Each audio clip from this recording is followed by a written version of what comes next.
Yohanes pasal 18. Setelah Yesus mengatakan semuanya itu, keluarlah ia dari situ bersama-sama dengan murid-muridnya, dan mereka pergi ke seberang sungai Kidron.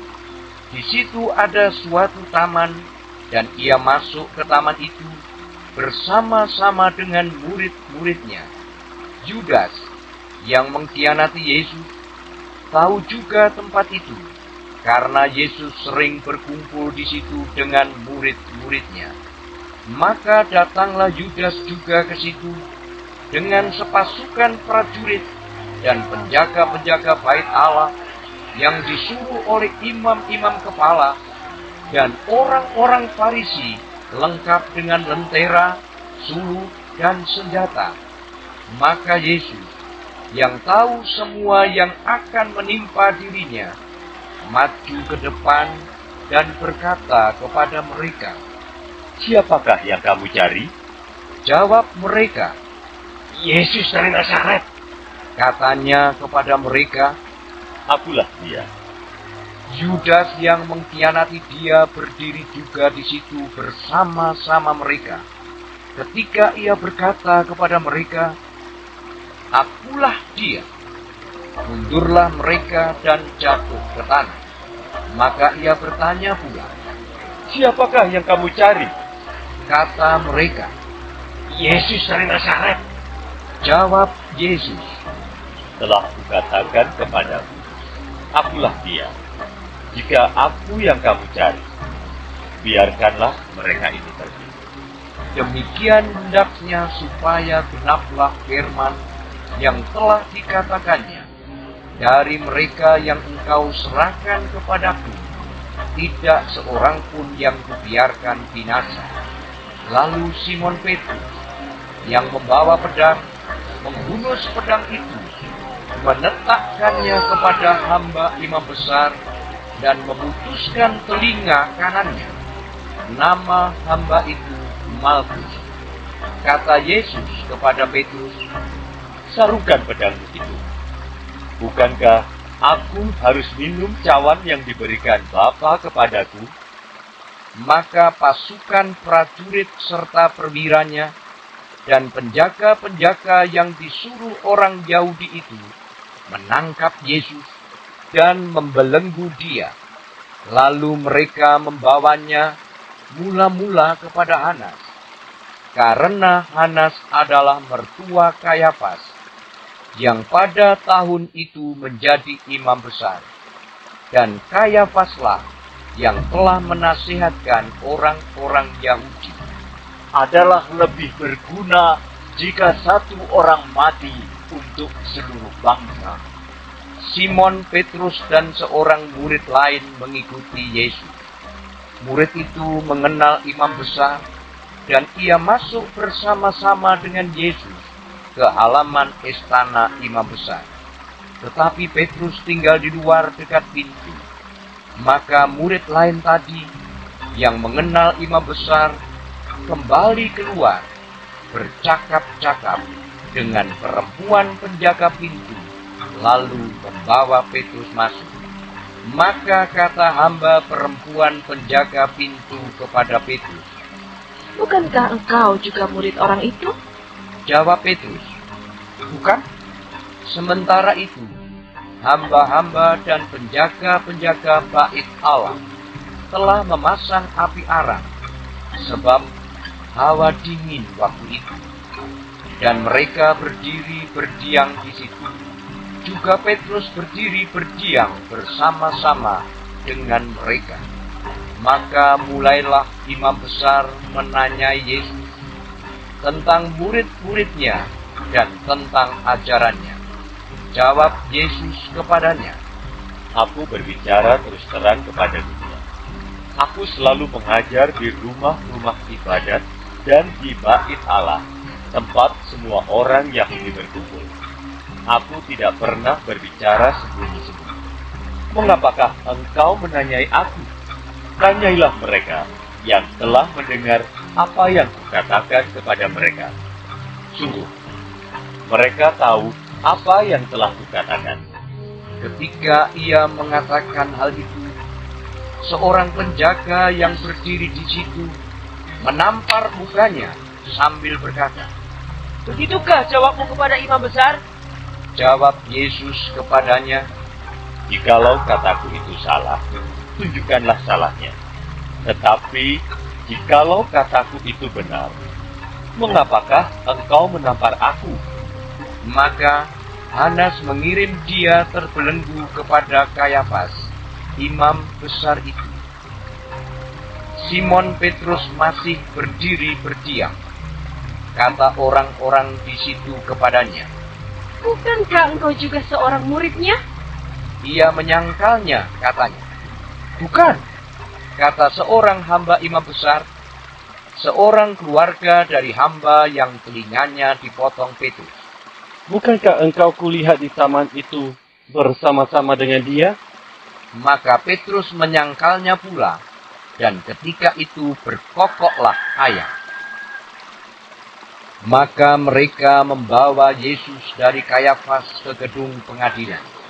Ketika itu hari masih pagi. Mereka sendiri tidak masuk ke gedung pengadilan itu, supaya jangan menajiskan diri, sebab mereka hendak makan Paskah. Sebab itu Pilatus keluar mendapatkan mereka dan berkata, "Apakah tuduhan kamu terhadap orang ini?"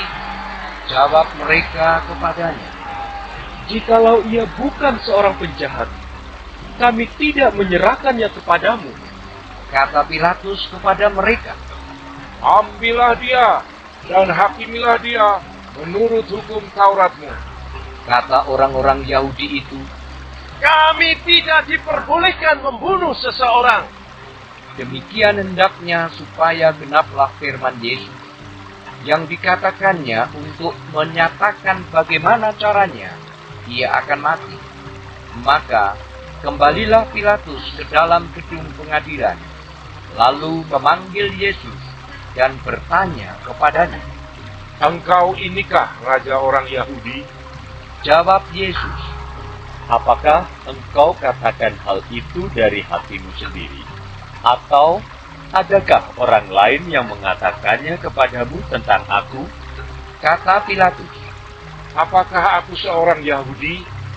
Bangsamu sendiri dan imam-imam kepala yang telah menyerahkan engkau kepadaku. Apakah yang telah engkau perbuat?"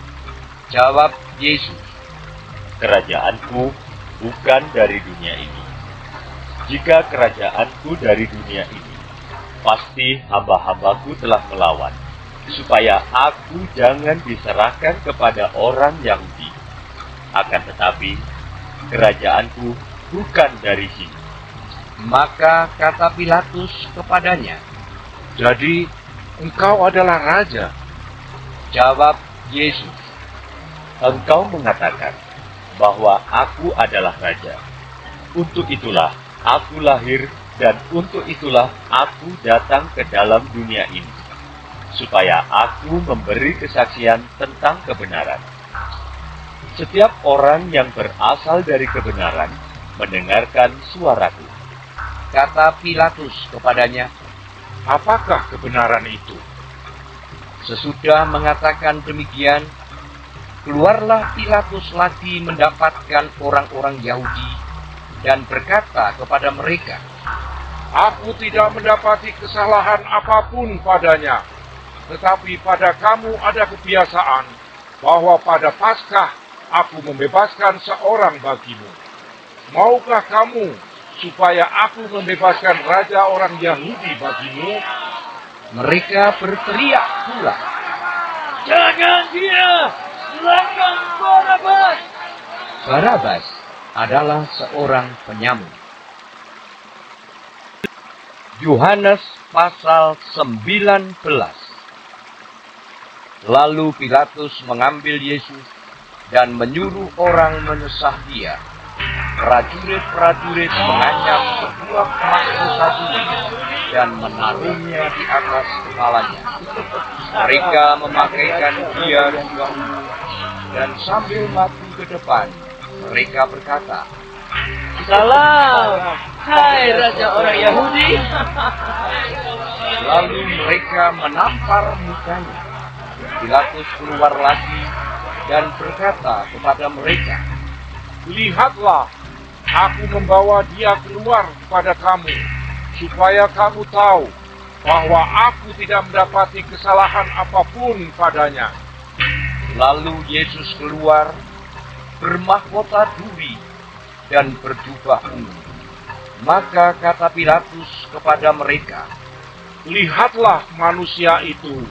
Ketika imam-imam kepala dan penjaga-penjaga itu melihat dia, berteriaklah mereka, Salibkan dia! Salibkan dia! kata Pilatus kepada mereka. "Ambil dia dan salibkan dia, sebab aku tidak mendapati kesalahan apapun padanya." Jawab orang-orang Yahudi itu kepadanya, Kami mempunyai hukum, dan menurut hukum itu, ia harus mati, sebab ia menganggap dirinya sebagai anak Allah. Ketika Pilatus mendengar perkataan itu, bertambah takutlah dia. Lalu ia masuk pula ke dalam gedung pengadilan dan berkata kepada Yesus, "Dari manakah asalmu?" Tetapi Yesus tidak memberi jawab kepadanya. Maka kata Pilatus kepadanya, "Tidakkah engkau mau bicara dengan aku? Tidakkah engkau tahu bahwa aku berkuasa untuk membebaskan engkau dan berkuasa juga untuk menyalibkan engkau?" Yesus menjawab, Engkau tidak mempunyai kuasa apapun terhadap aku, jikalau kuasa itu tidak diberikan kepadamu dari atas. Sebab itu, Dia yang menyerahkan aku kepadamu lebih besar dosanya. Sejak itu Pilatus berusaha untuk membebaskan dia. Tetapi orang-orang Yahudi berteriak, Jikalau engkau membebaskan dia, engkau bukanlah sahabat Kaisar. Setiap orang yang menganggap dirinya sebagai raja, ia melawan Kaisar. Ketika Pilatus mendengar perkataan itu, ia menyuruh membawa Yesus keluar, dan ia duduk di kursi pengadilan di tempat yang bernama Litostrotos, dalam bahasa Ibrani, Gabata. Hari itu ialah hari persiapan Paskah, kira-kira jam 12. Kata Pilatus kepada orang-orang Yahudi itu, "Inilah rajamu." maka berteriaklah mereka, Jaga dia! Jaga dia! Salibkan dia! kata Pilatus kepada mereka. "Haruskah aku menyalibkan rajamu?" Jawab imam-imam kepala, Kami tidak mempunyai raja selain daripada Kaisar. Akhirnya Pilatus menyerahkan Yesus kepada mereka untuk disalibkan. Mereka menerima Yesus. Sambil memikul salibnya, ia pergi keluar ke tempat yang bernama tempat tengkorak, dalam bahasa Ibrani, Golgota. Dan di situ ia disalibkan mereka, dan bersama-sama dengan dia disalibkan juga dua orang lain, sebelah menyebelah, Yesus di tengah-tengah. Dan Pilatus menyuruh memasang juga tulisan di atas kayu salib itu. Bunyinya, Yesus, orang Nazaret, Raja orang Yahudi. Banyak orang Yahudi yang membaca tulisan itu, sebab tempat di mana Yesus disalibkan letaknya dekat kota, dan kata-kata itu tertulis dalam bahasa Ibrani, bahasa Latin, dan bahasa Yunani. Maka kata imam-imam kepala orang Yahudi kepada Pilatus, Jangan engkau menulis Raja orang Yahudi, tetapi bahwa ia mengatakan, Aku adalah Raja orang Yahudi. Jawab Pilatus, "Apa yang kutulis tetap tertulis."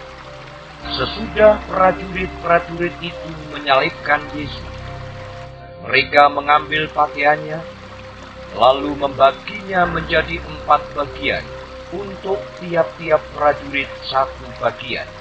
Dan jubahnya juga mereka ambil. Jubah itu tidak berjahit, dari atas ke bawah, hanya 1 tenunan saja. Karena itu, mereka berkata seorang kepada yang lain, "Janganlah kita membaginya menjadi beberapa potong, tetapi baiklah kita membuang undi untuk menentukan siapa yang mendapatnya." Demikianlah hendaknya supaya genaplah yang ada tertulis dalam kitab suci. Mereka membagi-bagi pakaian di antara mereka, dan mereka membuang di atas jubahku. Hal itu telah dilakukan prajurit-prajurit itu.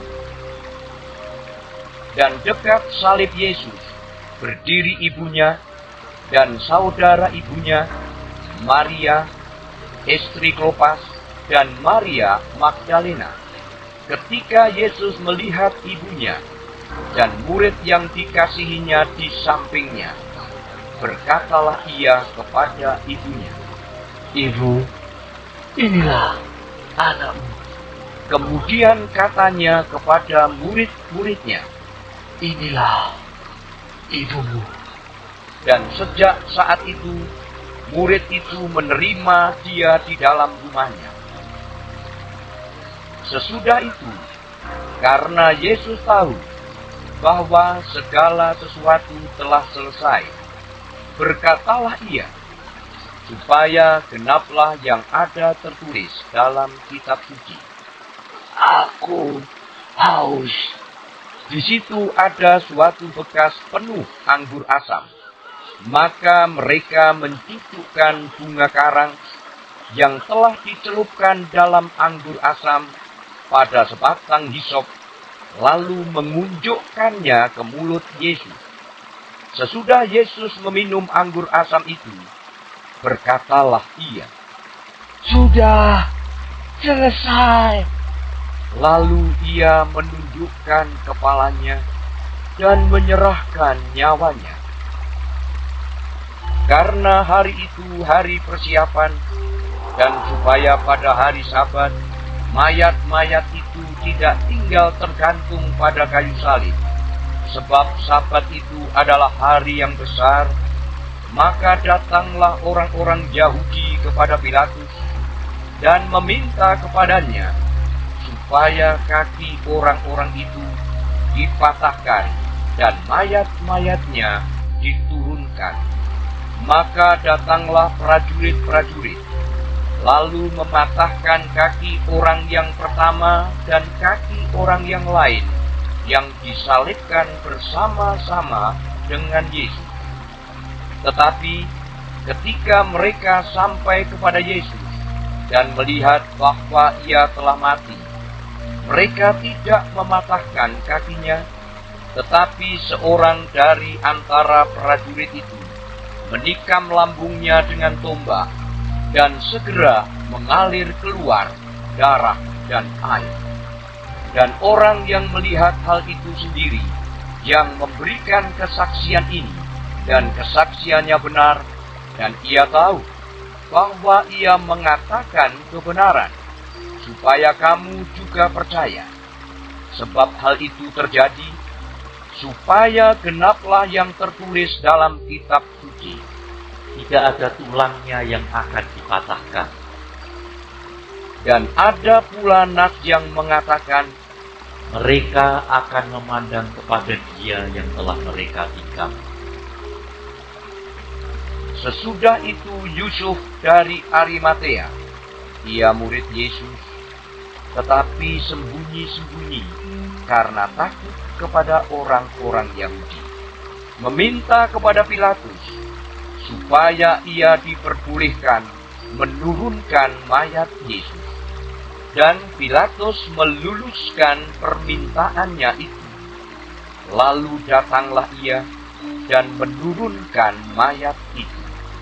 Juga Nikodemus datang ke situ. Dialah yang mula-mula datang waktu malam kepada Yesus. Ia membawa campuran minyak mur dengan dengan minyak gaharu, kira-kira 50 kati beratnya. Mereka mengambil mayat Yesus, mengapaninya dengan kain lenan, dan membubuhinya dengan rempah-rempah menurut adat orang Yahudi. Bila menguburkan mayat, dekat tempat di mana Yesus disalibkan, ada suatu taman, dan dalam taman itu ada suatu kubur baru yang di dalamnya belum pernah dimakamkan seseorang. Karena hari itu hari persiapan orang Yahudi, sedang kubur itu tidak jauh letaknya, maka mereka meletakkan mayat Yesus ke situ. Yohanes pasal 20. Pada hari pertama minggu itu, pagi-pagi benar ketika hari masih gelap, pergilah Maria Magdalena ke kubur itu, dan ia melihat bahwa batu telah diambil dari kubur. Ia berlari-lari mendapatkan Simon Petrus dan murid yang lain yang dikasihi Yesus, dan berkata kepada mereka, Tuhan telah diambil orang dari kuburnya, dan kami tidak tahu di mana ia diletakkan. Maka berangkatlah Petrus dan murid yang lain itu ke kubur. Keduanya berlari bersama-sama, tetapi murid yang lain itu berlari lebih cepat daripada Petrus, sehingga lebih dahulu sampai di kubur. Ia menjenguk ke dalam dan melihat kain kafan terletak di tanah. Akan tetapi ia tidak masuk ke dalam. Maka datanglah Simon Petrus juga menyusul dia dan masuk ke dalam kubur itu. Ia melihat kain kafan terletak di tanah, sedang kain peluh yang tadinya ada di kepala Yesus tidak terletak dekat kain kafan itu, tetapi agak di samping di tempat yang lain dan sudah tergulung. Maka masuklah juga murid yang lain yang lebih dahulu sampai di kubur itu, dan ia melihatnya dan percaya, sebab selama itu mereka belum mengerti isi kitab suci yang mengatakan bahwa ia harus bangkit dari antara orang mati. Lalu pulanglah kedua murid itu ke rumah. Tetapi Maria berdiri dekat kubur itu dan menangis. Sambil menangis ia menjenguk ke dalam kubur itu, dan tampaklah olehnya 2 orang malaikat berpakaian putih, yang seorang duduk di sebelah kepala dan yang lain di sebelah kaki di tempat mayat Yesus terbaring. Kata malaikat-malaikat itu kepadanya, Ibu, mengapa engkau menangis? Jawab Maria kepada mereka, Tuhanku telah diambil orang, dan aku tidak tahu di mana ia diletakkan. Sesudah berkata demikian, ia menoleh ke belakang dan melihat Yesus berdiri di situ. Tetapi ia tidak tahu bahwa itu adalah Yesus. Kata Yesus kepadanya, Ibu, mengapa engkau menangis? Siapakah yang engkau cari? Maria menyangka orang itu adalah penunggu taman, lalu berkata kepadanya, Tuhan, jikalau Tuhan yang mengambil dia, katakanlah kepadaku di mana Tuhan meletakkan dia, supaya aku dapat mengambilnya. Kata Yesus kepadanya, Maria. Maria berpaling dan berkata kepadanya dalam bahasa Ibrani, Rabuni, artinya guru. Kata Yesus kepadanya, Janganlah engkau memegang aku, sebab aku belum pergi kepada Bapa, tetapi pergilah kepada saudara-saudaraku, dan katakanlah kepada mereka, bahwa sekarang aku akan pergi kepada Bapakku dan Bapamu, kepada Allahku dan Allah. Maria Magdalena pergi dan berkata kepada murid-murid, aku telah melihat Tuhan. dan juga bahwa Dia yang mengatakan hal-hal itu kepadanya. Ketika hari sudah malam pada hari pertama minggu itu, berkumpullah murid-murid Yesus di suatu tempat dengan pintu-pintu yang terkunci, karena mereka takut kepada orang-orang Yahudi. Pada waktu itu datanglah Yesus dan berdiri di tengah-tengah mereka dan berkata, "Damai sejahtera bagi kamu." Dan sesudah berkata demikian, Ia menunjukkan tangannya dan lambungnya kepada mereka. Murid-murid itu bersuka cita ketika mereka melihat Tuhan. Maka kata Yesus sekali lagi, "Damai sejahtera bagi kamu. Sama seperti Bapa mengutus aku, demikian juga sekarang aku mengutus kamu." Dan sesudah berkata demikian, Ia mengembusi mereka dan berkata, "Terimalah Roh Kudus. Jikalau kamu mengampuni dosa orang, dosanya diampuni. Dan jikalau kamu menyatakan dosa orang tetap ada, dosanya tetap ada." Tetapi Thomas, seorang dari ke-12 murid itu, yang disebut Didimus, tidak ada bersama-sama mereka ketika Yesus datang ke situ. Maka kata murid-murid yang lain itu kepadanya, Kami telah melihat Tuhan. Tetapi Thomas berkata kepada mereka, Sebelum aku melihat bekas paku pada tangannya, dan sebelum aku mencucukkan jariku ke dalam bekas paku itu, dan mencucukkan tanganku ke dalam lambungnya, sekali-kali aku tidak akan percaya. 8 hari kemudian, murid-murid Yesus berada kembali dalam rumah itu, dan Thomas bersama-sama dengan mereka. Sementara pintu-pintu terkunci, Yesus datang, dan Ia berdiri di tengah-tengah mereka, dan berkata, "Damai sejahtera bagi kamu."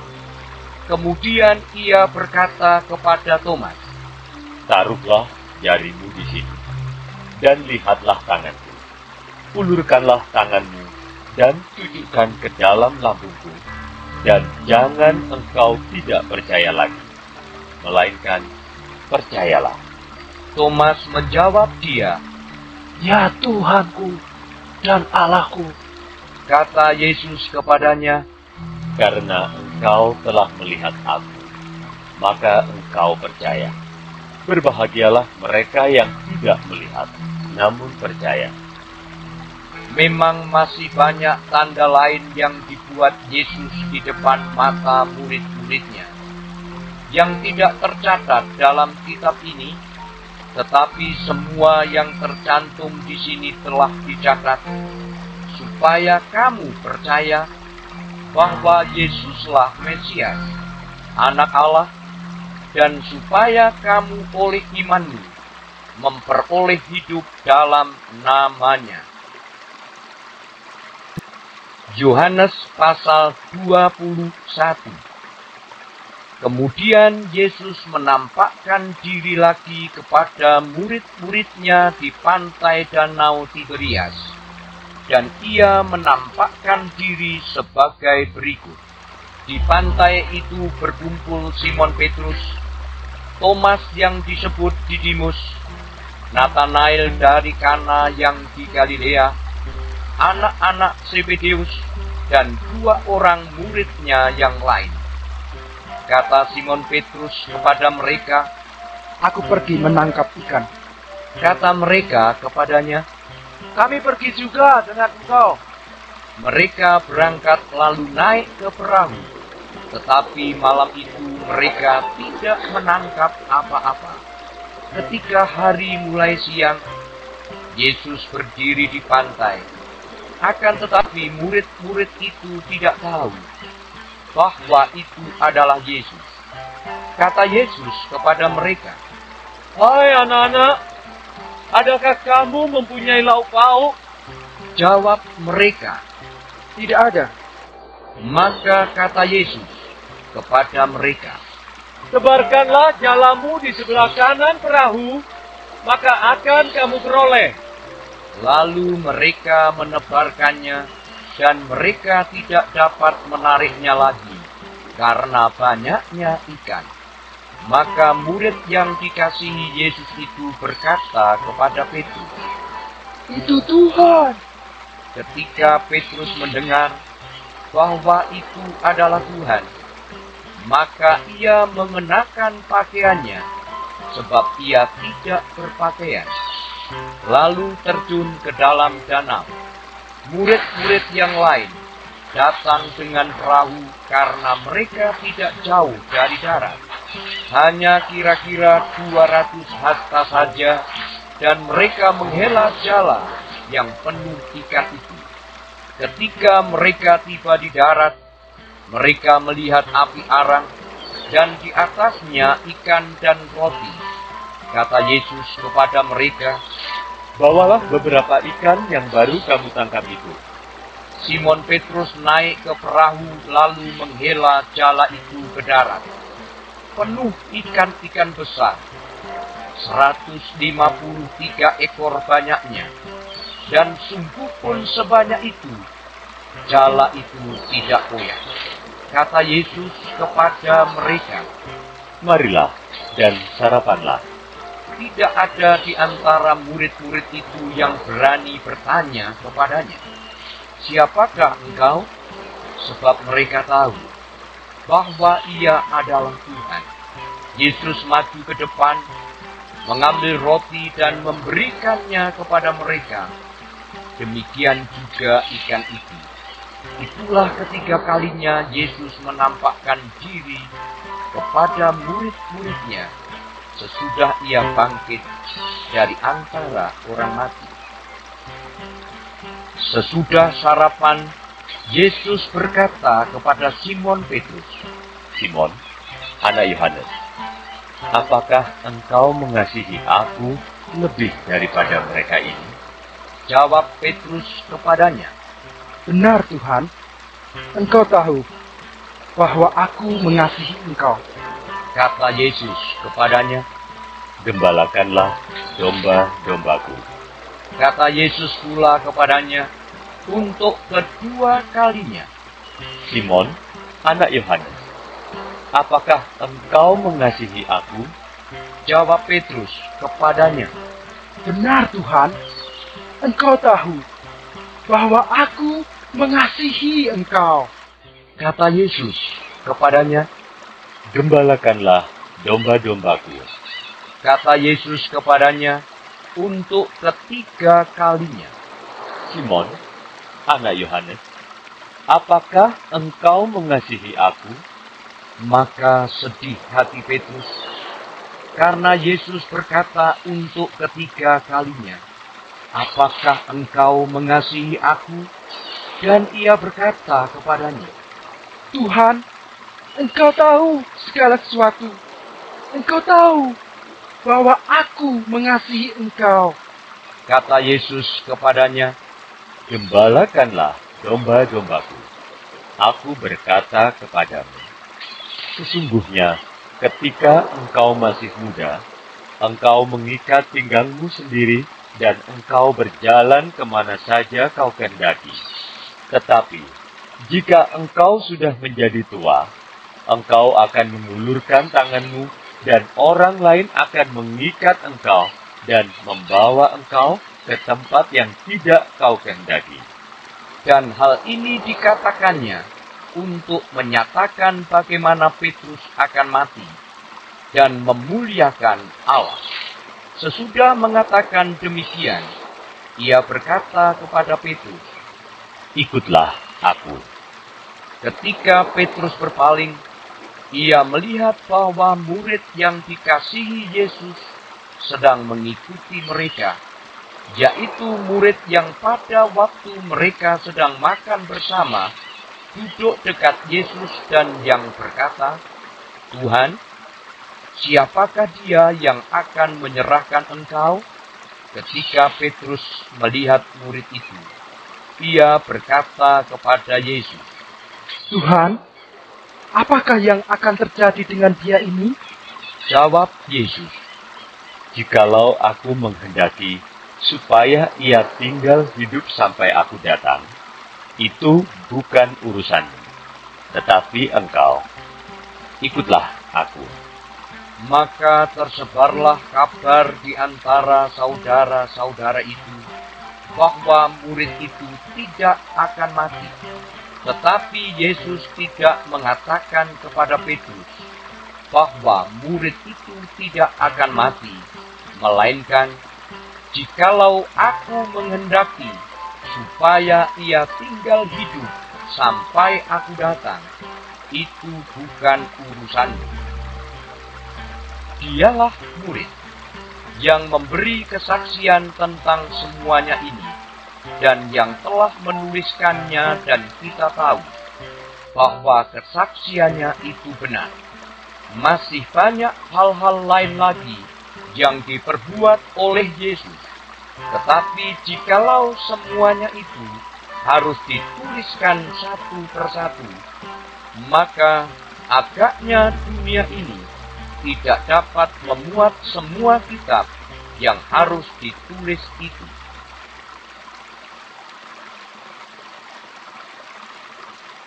Bagi warga sorga yang mau dapat pemberitahuan video terbaru, silahkan klik subscribe dan paling penting jangan lupa untuk klik aktifkan loncengnya ya. Warga sorga terkasih, tolong bantu beri saya semangat upload video baru dengan kasih like ya. Ayo warga sorga menjadi berkat bagi orang lain dengan membagikan video ini ya. Tuhan Yesus Kristus memberkati kita warga sorga. Amin. Ingat, dalam kitab Filipi 3 ayat 20 tertulis firman Tuhan, karena kewargaan kita adalah di dalam sorga, dan dari situ juga kita menantikan Tuhan Yesus Kristus sebagai Juru Selamat.